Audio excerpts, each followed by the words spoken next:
This is going to sound absolutely insane, but I need you to stick with me because what happened next is something I still can't fully process, even now. The moment I looked my mother dead in the eye and said, with as much calm as I could muster, "We're going tomorrow, Mom. I've sold your beach house." I knew there was no going back. Her face, the way the color drained out, the absolute bewilderment that turned into pure, incandescent rage, is burned into my memory. But what she didn't know, what she truly had no idea about, was the decade of planning, the silent sacrifices, and the one terrifying piece of information I had been holding on to that made selling her beloved, inherited beach house the only possible move. So, let me ask you straight up, before I even start this winding, crazy story, when faced with a choice between protecting your family's future security and obeying a parent who has always put their own selfish desires first, was I wrong to take away the one thing she cherished most? Tell me if you would have done the same thing. My name is Alex, and my life has always revolved around my mother, Sarah, and the mythical beach house. The story truly begins 10 years ago, on the day my father passed away. Dad was the anchor of our family, a quiet, hard-working man who was the sole reason my mother could maintain the lifestyle she felt entitled to. He didn't come for money, but he earned a decent living as an engineer, and he was the one who managed every single financial detail of our lives. The beach house, a modest but beautiful property on the coast, wasn't something he bought. It was a legacy left to my mother by her grandmother. It was the centerpiece of her world, a place she considered her birthright, and she spent every summer there, rarely inviting us, viewing it more as a private sanctuary than a family asset. When Dad died suddenly from a massive heart attack, the world didn't just lose a husband and a father, it lost our financial manager, our protector, and the quiet force that kept my mother's extravagant habits in check. She was devastated, of course, but her grief was quickly overtaken by a panic over her suddenly precarious financial situation. Dad had left a simple will, dividing his liquid assets between Mom and me, and explicitly leaving the beach house to Mom, as it was already technically hers through inheritance, but with a crucial stipulation. She was to maintain a substantial trust fund for my future education and emergency needs using the life insurance payout. She, however, interpreted the will as a mandate to continue living exactly as she had before, only now with a lump sum of life insurance money and no one to tell her no. The trust fund? She looked at me, a freshly graduated college student with a mountain of loans, and simply said, "We'll manage, darling. Your father's insurance will take care of things." The things she meant were her annual trips to Europe, her designer wardrobe, and the never-ending renovations to the beach house, which, ironically, was rarely occupied and hemorrhaged money in maintenance. I tried to talk to her, gently at first, about budgeting, about getting a job, or even renting out the beach house off-season. Her response was always the same, a dismissive wave of the hand and a sharp, "Alex, your father made sure I wouldn't have to worry about vulgar things like bills." I have enough. But she didn't. I watched over the next few years as the life insurance money dwindled, faster than anyone could imagine. She became increasingly secretive about her bank statements, and the rare times I brought up money, she'd shut down the conversation with a cold fury. I took matters into my own hands.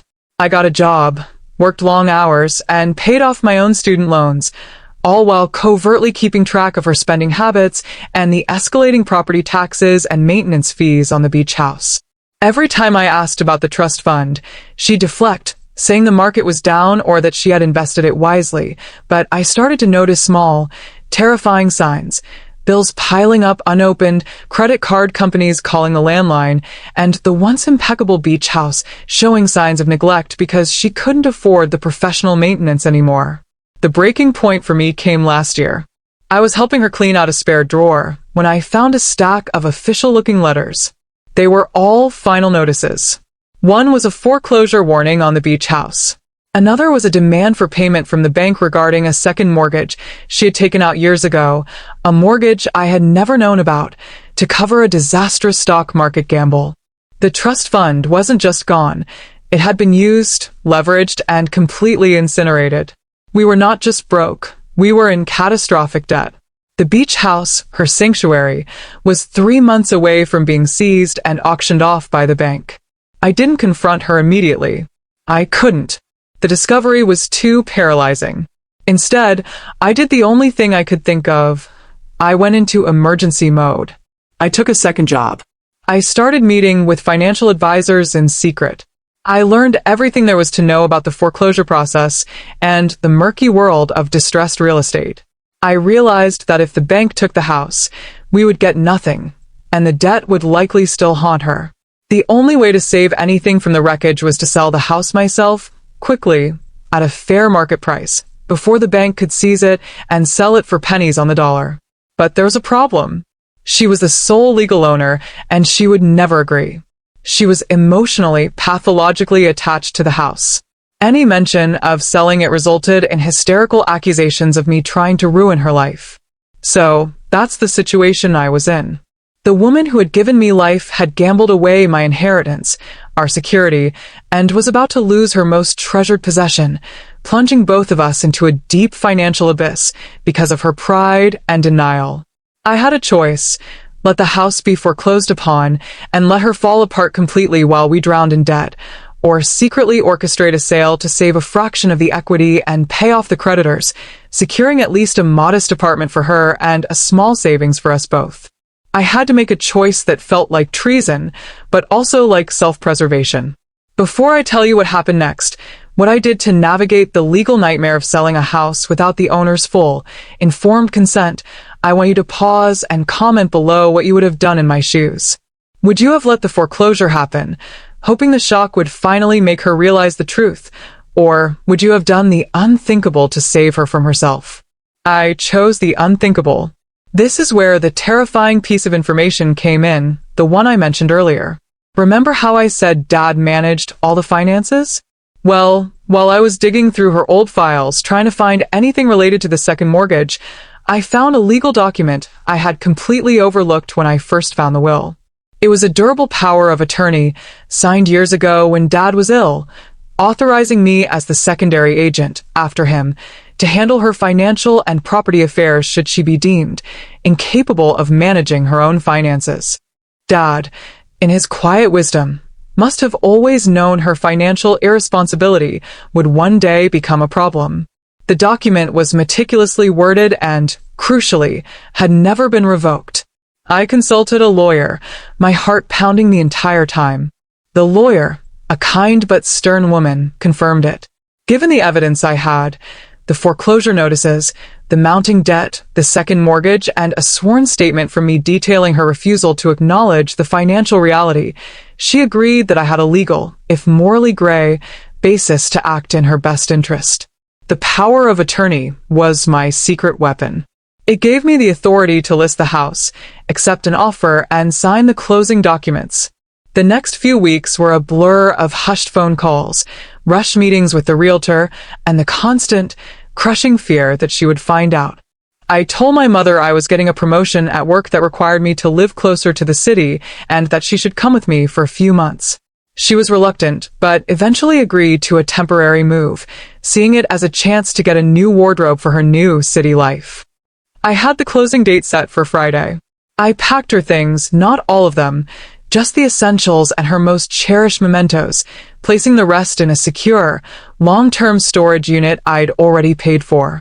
The night before, she was giddy, talking about the sophisticated life she was about to lead. I sat across the table, watching her, feeling like the biggest monster in the world, yet utterly resolved. Then came the moment in the script's hook. Saturday morning, I woke her up early. She was already dressed, excited to go see the new place. I told her we weren't going to the city. I told her the truth, or at least a version of the truth I knew she could handle. I presented her with a cashier's check, a modest but significant sum. "We're going tomorrow, Mom.